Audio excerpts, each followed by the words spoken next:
Devoting our explorations entirely into the physical realm.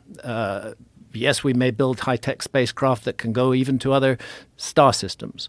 Maybe we will, and that's a really important thing to do and a really useful thing to do. But while we remain largely ignorant about ourselves and what we're doing here and what's happening in our inner realms and what is revealed in altered states of consciousness, we haven't done enough. And there's a role for exploration in that realm too.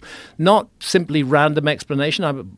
Anybody who wants to take DMT is welcome to, as far as I'm concerned. But targeted exploration to see what happens in the DMT state. What are these entities? Right. Why is it that people from different countries and different cultures encounter clearly the same entities and receive the same messages from them? Do we all have some kind of brain module that just makes this up? Or, as we were saying earlier, does it just open the door to a whole other level of reality that we're normally shut off from? And which may be extremely helpful to us. It may also be extremely dangerous to us. Who knows? But without exploring, we're never going to find out. Well, we do have physicists that talk about neighboring dimensions that are inaccessible. Yeah.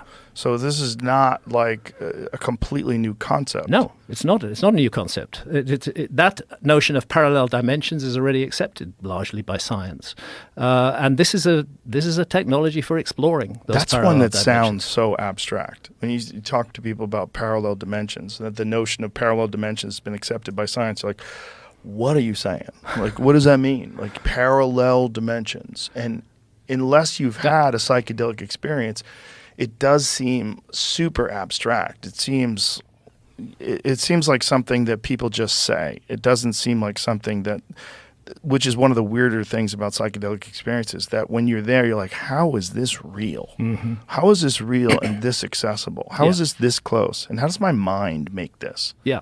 My own mind. Mm. That's the famous Terence McKenna quote, everyone's holding.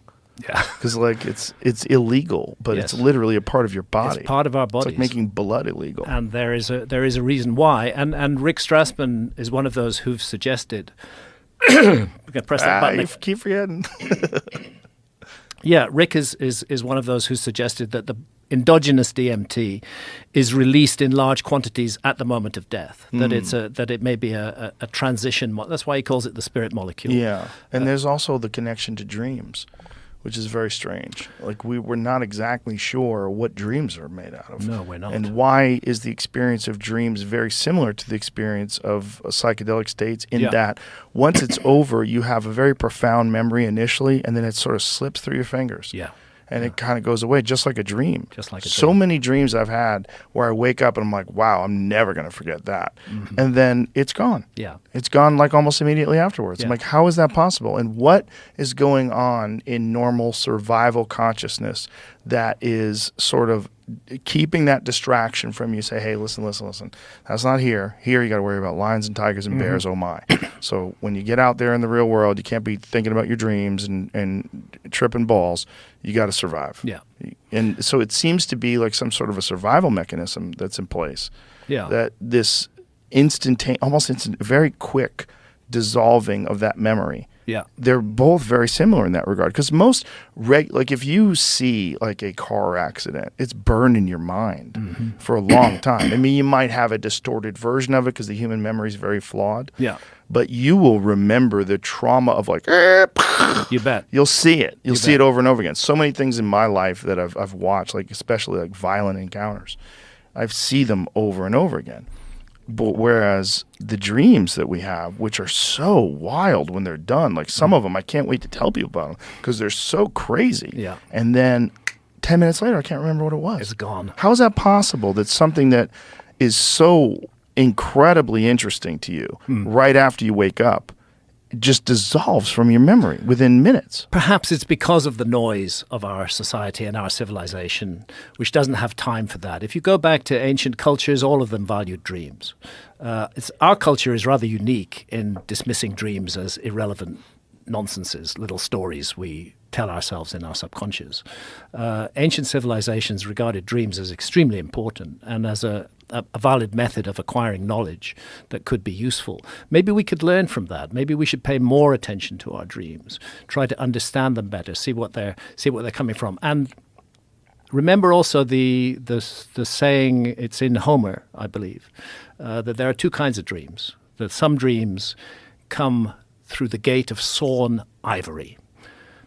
They're meaningless. They're just flim-flam. But some dreams come through the gate of horn, a simple gate carved from horn. And those dreams are true telling. So the ancients distinguished between dreams that are just flim-flam and dreams that bring real important information to us. And they devoted their energies and their time to studying those dreams in a way that we don't. So if we want to insult somebody, we call that person a dreamer in our society today. Perhaps we should regard that as a compliment instead. But it's true, it vanishes very quickly. One of the weird things about dreams is when I use a lot of cannabis, I stop dreaming. Or if I don't stop dreaming, I don't remember the dreams at any rate. And the moment if I stop cannabis for 3-4 days, they come back. Yeah. And they flood back in.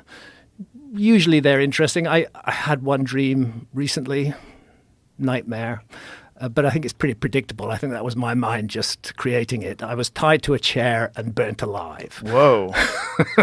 That's what a lot of archaeologists want to do to me. So I think I was just realizing that experience. But so dreams disappear quickly. There may be ways of study, yogic ways of examining what dreams are that could allow us to extract more information from them, and the same with DMT. I'm very fascinated by the yogic methods of achieving psychedelic states endogenously, particularly Kundalini yoga. Yes. Which I've talked to people who've done it. I've never bothered learning it and getting into it Me to the neither. point where I could do it. But the people that I trust that have done it say you can achieve very DMT-like states through Kundalini practice. Yeah. But that they tell you during the practice not to try to achieve those states and not to dwell on that. Yeah. That's not what it's about.